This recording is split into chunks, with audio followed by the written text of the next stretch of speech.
teman pemilih, selamat datang di Ngode, sebuah podcast dari KPU Kota Salatiga yang akan ngobrolin seputar demokrasi dan kepemiluan. Teman pemilih mungkin banyak yang bertanya-tanya, kalau sudah lewat masa pemilu, KPU itu ngapain aja?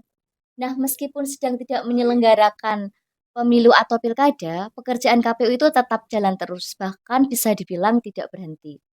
Salah satu pekerjaan penting dan krusial adalah pemutakhiran data pemilih berkelanjutan atau PDPP.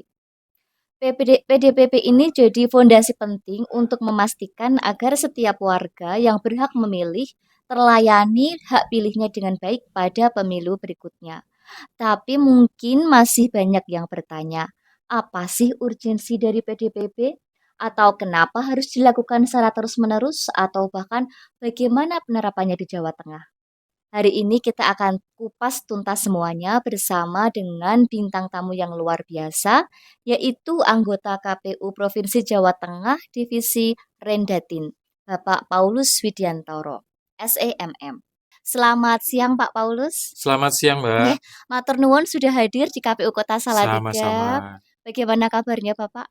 Sehat dan penuh semangat. Luar biasa, selalu penuh semangat untuk KPU nih Iya, Bapak. Nggih, langsung saja nih Bapak. Eh, Sebelum kita masuk lebih jauh terkait dengan apa itu PDPP, pertama-tama kita akan mendengarkan dari Pak Paulus tentang apa itu pemutakhiran data pemilih berkelanjutan dan apa yang melatar belakangnya. Monggo Pak, mungkin bisa disampaikan iya, latar belakang PDPP. iya. Terima kasih untuk semua kawan-kawan pemilih, terutama di Kota Salatiga, bahwa problem terkait dengan daftar pemilih ini adalah problem klasik dalam semua pemilu, terutama di Iya. Indonesia. Bahkan pemilu yang dikatakan paling baik tahun 55, itu pun kalau kita searching di Google, kita masih menemukan Hmm, ada setidaknya ada 6 yang saya catat itu iya, permasalahan terkait daftar pemilih. iya, iya.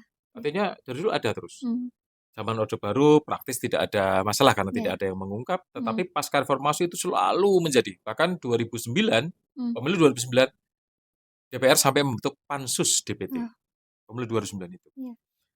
Lalu semakin ke depan kami semakin melakukan perbaikan-perbaikan.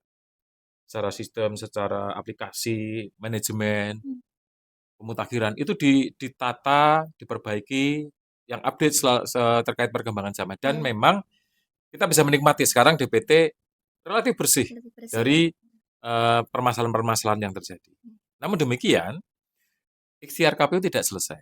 hmm, Nah, salah satu yang dilakukan adalah terkait dengan bagaimana data pemilih yang sudah kita tetapkan untuk satu event, misalnya event pemilu tahun 2009, hmm, 2014, itu ke depan kan akan digunakan lagi pada saat kita menerima DP4, iya, disinkronisasi iya, dengan DPT pemilu terakhir. iya, Bagaimana bahwa DPT ini tidak mati pada iya, saat ditetapkan saja, iya, tetapi selalu ada update. Dengan kata lain, KPU mengganti sistem pemutakhiran data dengan yang disebut dengan periodic list. Jadi pemutakhiran data pada saat periode tertentu menjadi continuous list yang hmm, terus-menerus. iya, iya, Nah, ini yang melatar belakangi adanya pemutakhiran data pemilih berkelanjutan. Jadi misalnya kita DPT Pilkada 2024 kemarin. mhm, Nanti kan akan digunakan untuk sinkronisasi dengan DP4 yang kita terima pada tahun 2027 yang lalu, iya, yang akan iya, datang. iya, Jadi untuk pemilu 2029 kan DP4 akan kita terima akhir 2027. hmm, Nah, kalau kita hanya menggunakan DPT Pilkada 2024 kemarin, tentu sudah melampaui waktu 3 tahun iya, lebih ini. perkembangannya Tentu sudah, perkembangannya sudah banyak. Maka hmm, diadakan namanya PDPP, mhm, pemutahiran berkelanjutan. mhm, Setiap bulan kita update datanya. Sehingga nanti ketika 2027 ya sekitar bulan Agustus atau Desember, itu data yang kita gunakan untuk sirkulasi adalah data yang update. iya, Salah satu prinsipnya adalah apa? Selalu mutakhir, update mhm, data, iya, iya, prinsip pemutakhiran data iya. pemilih. Jadi Jadi itu latar belakangnya, Pak. luar biasa sekali ya, Iya, pemikiran ini untuk memajukan apa ya, meningkatkan kualitas data pemilih ya Pak iya. untuk demokrasi di Indonesia. Lalu menurut Bapak ini apa urgensi PDPP bagi masyarakat? Kemudian juga apa dampak langsung yang bisa dirasakan warga jika PDPP ini dilaksanakan dengan baik oleh KPU Pak? Ya, jadi bagi masyarakat, Hmm, PDPP ini penting untuk memastikan bahwa dia sudah tercatat iya, sebagai calon pemilih iya, hanya calon pemilih ya, karena pemilunya masih 2029. Iya. Tetapi kalau sudah dia masuk di PDPP, dipastikan dia aman. Hmm. Saya punya pendapat begini, pemilih itu bisa dianggap berdaulat. Itu pertama kalau dia masuk dalam DPT. Iya. Kenapa saya bilang berdaulat? Karena dia bisa datang dari jam 7 sampai jam 1 siang dan dipastikan surat-surat tersedia. Hmm. Nah, sedangkan kalau dia nggak masuk DPT, dia masih sebagai pemilih bisa menggunakan hak pilihnya. Tetap kan ada syarat.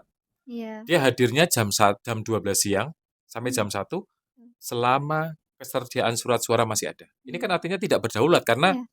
hanya bisa siang hari, itu pun kalau masih ada sisa surat suara. Hmm. Jadi bagi pemilih ini penting sekali Hmm.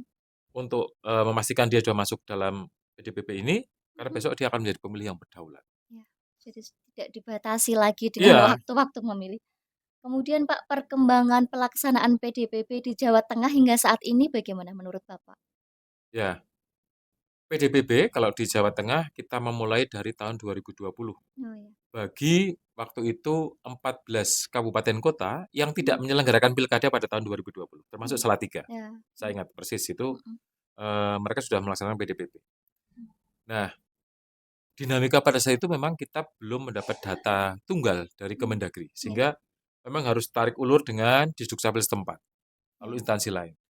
Nah, semakin lama karena ini masuk program strategis nasional, Mhm. jadi PDPP adalah program strategis nasional di KPU. Jadi masuk dalam registranya nasional ya. Mhm.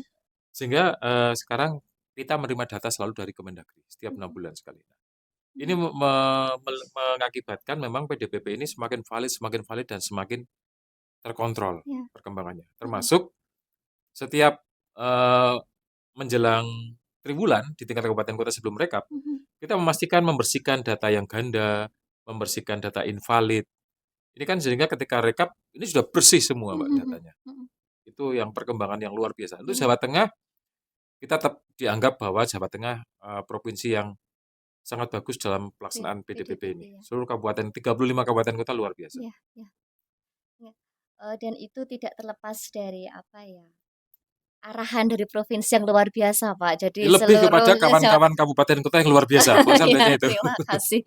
Kemudian Bapak dari tadi kan Bapak menyebutkan Kemendagri ya, Ya, berarti kan selama pemutahiran daftar pemilih ini selalu ada instansi yang ya. dilibatkan. Kemudian bagaimana hubungan serta mekanisme koordinasi antara KPU dengan instansi-instansi yang terlibat selama proses PDPP ini, Bapak? Ya. Jadi PDPP ini kan kerja bersama kalau saya Iya. katakan. KPU sebagai pelaksana tentu butuh eh, partner mitra yang memang punya sumber-sumber data. Iya. Yang paling utama adalah Kemendagri melalui Mmm. Dirjen Dukcapil. Dirjen Dukcapil ya. Iya. Dirjen Aminduk.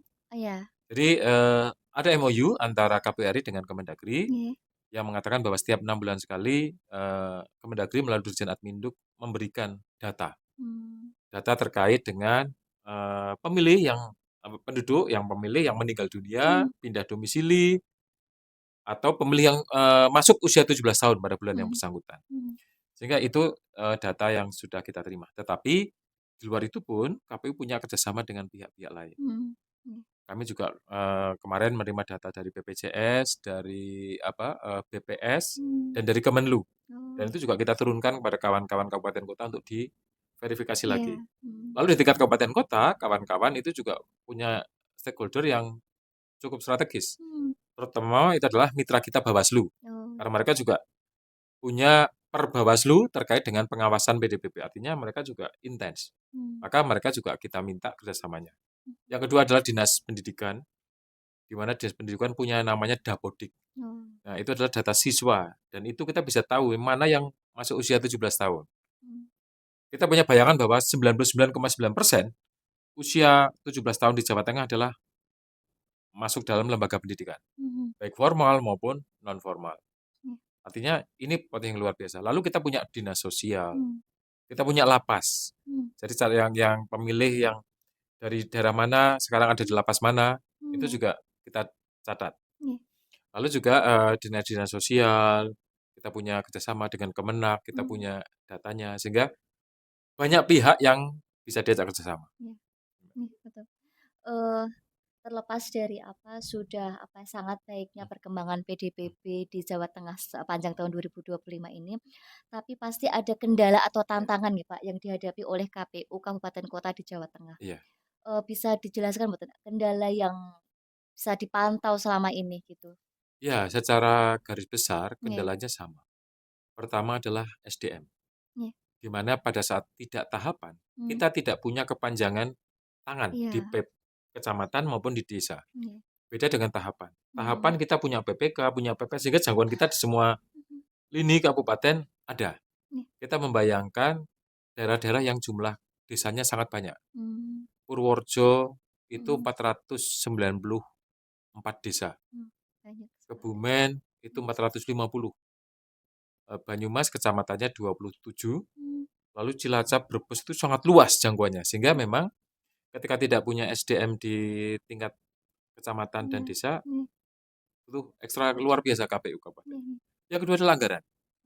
Dukungan anggaran yang ada, mmm, namun kurang memadai. mmm, Ini membuat kita harus pinter-pinternya kawan-kawan kabupaten kota melakukan kegiatan-kegiatan yang tepat sasaran. iya, Ini yang tantangan mmm, garis besarnya. Lalu mhm, tantangan-tantangan lain, mhm, dinamika-dinamika tentu ada, iya, ketika apa ya, langkah dari kawan-kawan KPU kabupaten kota kadang-kadang belum ditanggapi secara positif oleh stakeholder mitra-mitra kita. mmm, Jadi mereka bertanyakan, "Ini kan nggak pemilu, iya, ngapain harus, kita ngasih data repot-repot lagi?" Gitu ngasih loh. data nggih, Nah, mmm, itu yang kendala-kendala seperti itu. iya, Lalu secara teknis sih, Sidale sekarang lancar, iya, praktis mmm, tidak ada kendala, lalu regulasi ini sudah juga mhm, memadai. mmm, Ya memang itu kendalanya ya iya, SDM, biaya, dan yang pernak-pernik itu tidak semua, tapi masalah tanggapan dari iya.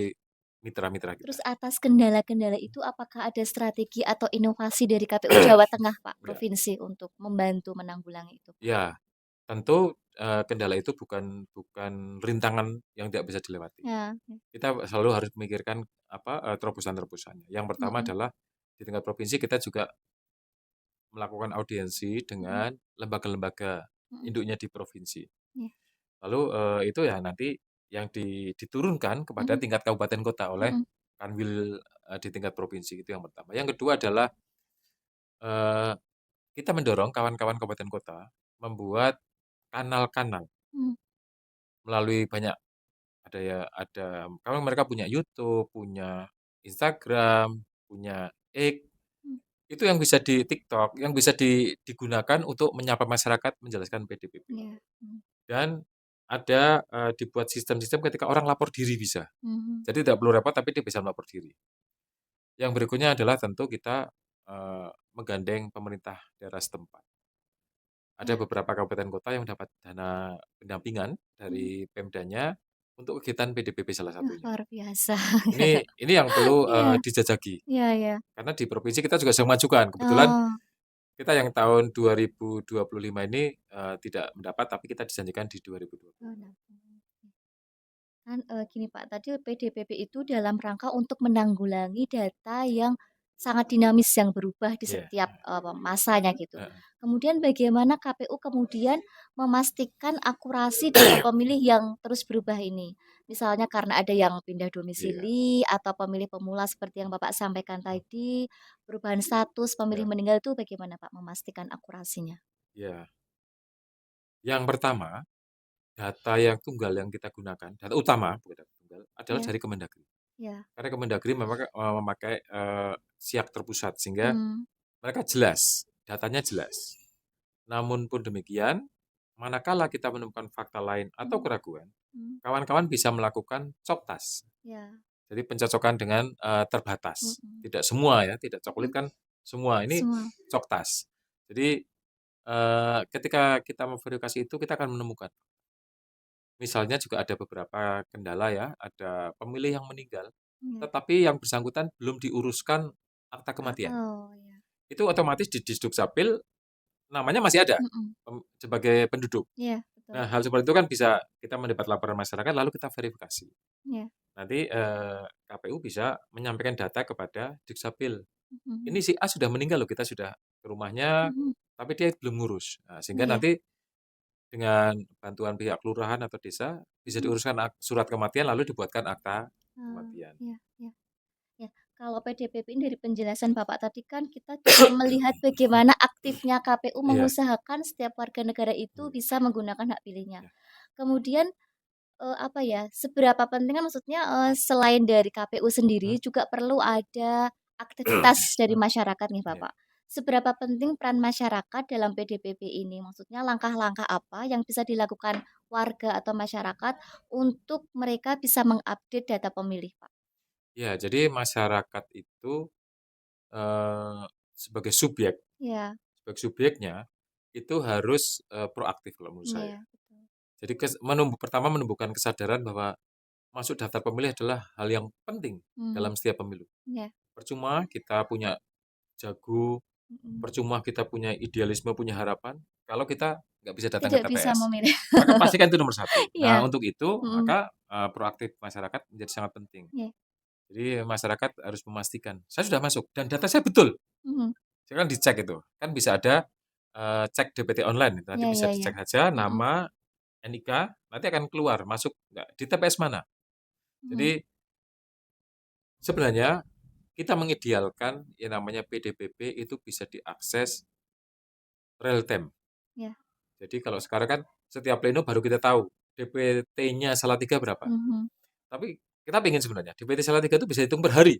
mhm, Hari ini tanggal 8 DPT Salatiga berapa? mmm, Besok tanggal 9 berapa? mhm, Bahkan ke depan kita pengen per detik. Detik ini bisa, berapa? mhm mhm, Beberapa negara maju, Kanada, Meksiko sudah bisa seperti itu. Jadi ngitung DPT-nya mungkin satu provinsi ini, klik per detik ini. Mungkin mmm, 5 detik lagi bisa berubah karena sistemnya terintegrasi semua. iya, Ya kita masih panjang, tetapi ini dulu kita laksanakan mhm PDPP yang per triwulan, mhm kita pastikan data bersih, mhm, ada peran serta masyarakat dan stakeholder yang mendukung kita. iya, betul, Pak. Terakhir nih, Bapak, nih, Hmm, apa harapan Bapak terhadap kualitas data pemilih di Jawa Tengah menjelang pemilu dan pilkada berikutnya? Ya, Jawa Tengah, Iya, kalau boleh sedikit umuk atau sombong, nah, boleh boleh, pemilu 2019 dan pemilu 2024 mhm, kita menyabet peringkat satu provinsi dalam hal manajemen pemutakhiran data pemilih yang paling terbaik nomor luar satu biasa, berturut-turut ini. luar Dan biasa. mempertahankan itu lebih sulit Iya, daripada meraih ini. Maka mhm, ini yang kawan-kawan kabupaten kota, karena generasi kan berbeda-beda iya, kadang-kadang kan, betul, tetap semuanya punya semangat bahwa ini harus kita pertahankan. mhm, Jadi daftar pemilih kita juga sejak pemilu 2019, pemilu 2024, bahkan pilkada 2020, pilkada 2024 tidak ada satupun sengketa yang mempermasalahkan daftar pemilih kita.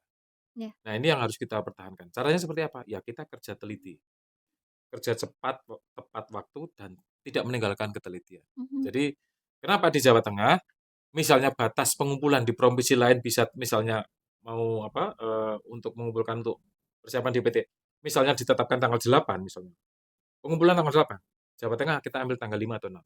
Karena apa? Kita punya waktu sekian hari untuk mhm, ngecek, kalau nggak masih menemukan kesalahan kan mhm, bisa kita iya, kembalikan.